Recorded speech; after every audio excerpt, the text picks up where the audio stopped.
un de mes facteurs de réussite, c'est d'avoir été bien entouré personnellement dès le départ, quoi. Dès le début, j'étais super bien entouré. Et comme tu dis, je faisais de la musculation, mais je suis arrivé au moment où il y avait les premiers forums sur Internet. Et en fait, même si tous mes potes, quand j'étais au lycée, s'en foutaient de la musculation, ou bien étaient contents de voir que j'étais un peu plus balèze, quoi, grâce au forum Internet, tous les jours, je discutais avec des passionnés, en fait. Et c'était la bonne époque parce que justement, il y avait très peu de personnes.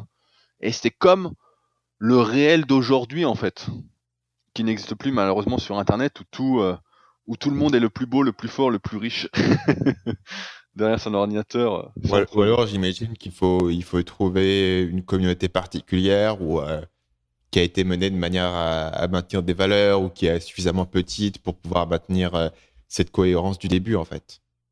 Ouais, ouais, mais ça, il faut créer un noyau dur. Tu dois connaître la règle des 5, les 5 personnes qui comptent le plus. Moi, je suis vraiment très adepte de cette notion de tribu. C'est comme ça que j'appelle les membres de ma rubrique. J'avais lu un livre qui s'appelle Manager votre tribu, qui est un de mes livres préférés. Et à partir de là, je me suis dit, Tu te souviens de l'auteur? ouais, je l'ai sous la main parce qu'il est toujours sorti. Donc, Manager votre tribu. En anglais, c'est Tribal Leadership. Et donc, c'est de Dave Logan, John King et Hailey Fisher. Et donc, c'est un excellent livre qui explique un peu comment fonctionnent les tribus, comment créer une tribu, comment ça fonctionne, etc. Et comme tu dis très justement, une tribu, ça peut pas être énorme, mais c'est centré autour justement de valeurs et d'une cause noble. Et nous, les valeurs, on a eu de la chance ou pas. Et c'est là qu'on voit que c'est marrant quand même la vie.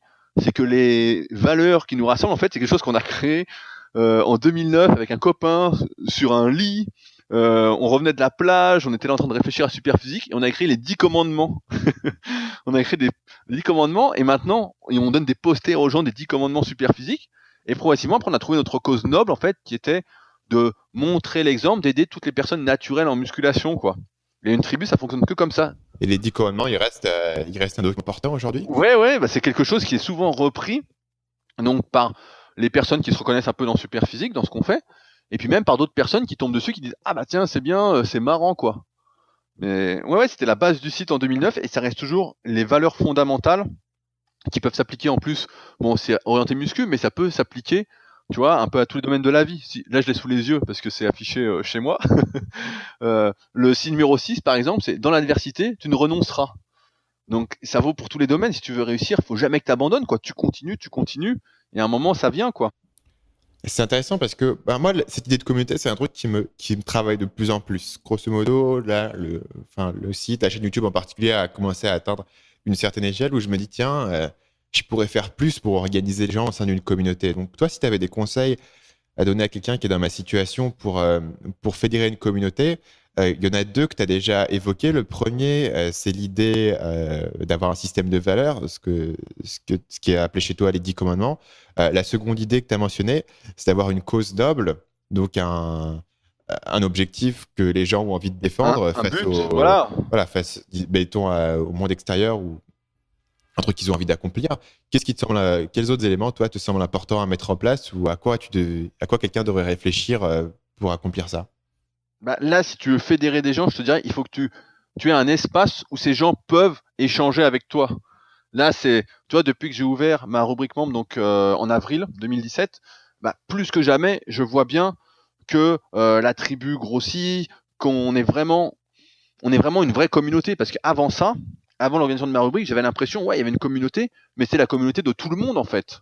Et ils pouvaient échanger avec moi un jour, échanger avec moi un autre jour, puis un coup avec quelqu'un d'autre. Puis tu vois, ils te mettaient une réponse, par exemple sur YouTube, sous une vidéo, tu répondais, puis tu n'avais plus de réponse. Donc le premier truc, en fait, ce que Mhm. je ferais, c'est de créer une sorte de communauté. Et c'est pour ça que quand j'ai ouvert mon espace, je me suis dit, c'est bien, je vais mettre des vidéos tous les 2-3 jours. Donc il y a 3 vidéos par semaine. Mais surtout, en fait, je vais créer un forum où je vais pouvoir échanger avec les gens tous les jours et où ils vont pouvoir échanger ensemble. Toi, en plus, qui est à distance au Vietnam, des trucs très simples, hein, c'est d'organiser. Moi, j'organise pas mal de chats, pareil. Donc, c'est compris dans l'abonnement chaque mois de Ça ma prend quelle rubrique. forme?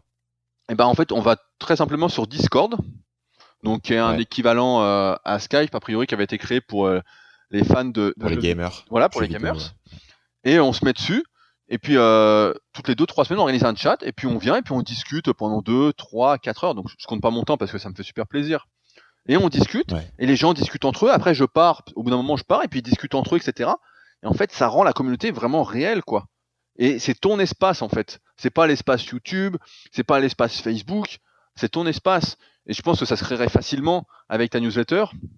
Aujourd'hui, de dire, bah voilà, aujourd'hui, j'organise un chat, on peut discuter de tout et de rien, parce que je pense que beaucoup de ta communauté n'est pas au Vietnam, donc ça va être dur de les rencontrer. Ouais. Mais quoique, il y en a. Mais ouais. C'est étonnant. Il y en a plusieurs. J'ai écouté la dernière fois Antoine que tu avais déjà interviewé, et lui, il organise souvent des rencontres abonnés, par exemple. Alors moi, j'ai copié son idée, Antoine, des rencontres abonnés sous forme de dîner. Quand j'étais en France, j'ai fait ça. Donc je vais pouvoir le créditer parce que c'était son idée d'organiser des rencontres. En fait, le truc, c'est que tu fais une rencontre abonnée. Si tu as 150 personnes qui se pointent, tu vois, tu rencontres 150 personnes pour la première fois, c'est un peu intimidant. Et donc, du coup, j'avais fait des dîners et j'ai fait une dizaine de dîners avec à chaque fois 6 personnes. Et ça fonctionne vachement bien. Pour le coup, tu vois, pour revenir sur l'idée que tu avais mentionnée de la rencontre physique, j'ai profité d'être en France pour faire ça. Et je faisais voilà, plusieurs dîners chaque semaine. Et ça m'a vraiment beaucoup apporté. Et pour le coup, tu peux vraiment discuter avec les gens et créer un truc. Tu vois. Mais le problème de mon dîner. Maintenant, ce qui te manque, c'est que les gens, entre eux, discutent en fait. Ouais, c'est ça. Pour que la communauté, ce soit pas que toi. Parce que aujourd'hui, moi, j'ai du mal avec ça. C'est pour ça que sur YouTube, on en parlait. Moi, j'ai du mal à me mettre en avant. C'est pas du tout mon état d'esprit aujourd'hui. Quand j'étais gamin, quand j'avais 20 ans, me mettre torse nu, faire des pauses, des perfs, j'étais content.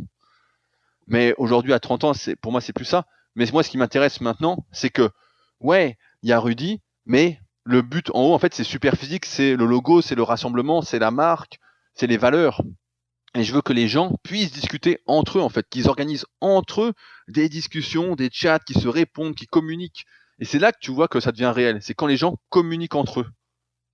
Salut, c'est Stan, j'espère que vous avez apprécié cet extrait du podcast Marketing Mania. Bien sûr, vous pouvez retrouver l'ensemble des épisodes du podcast, y compris les instructions sur comment vous abonner sur l'application Apple Podcast ou sur votre téléphone Android en vous rendant sur mon site à l'adresse marketingmania.fr/podcast. Je vous ai mis le lien dans la description de cette vidéo.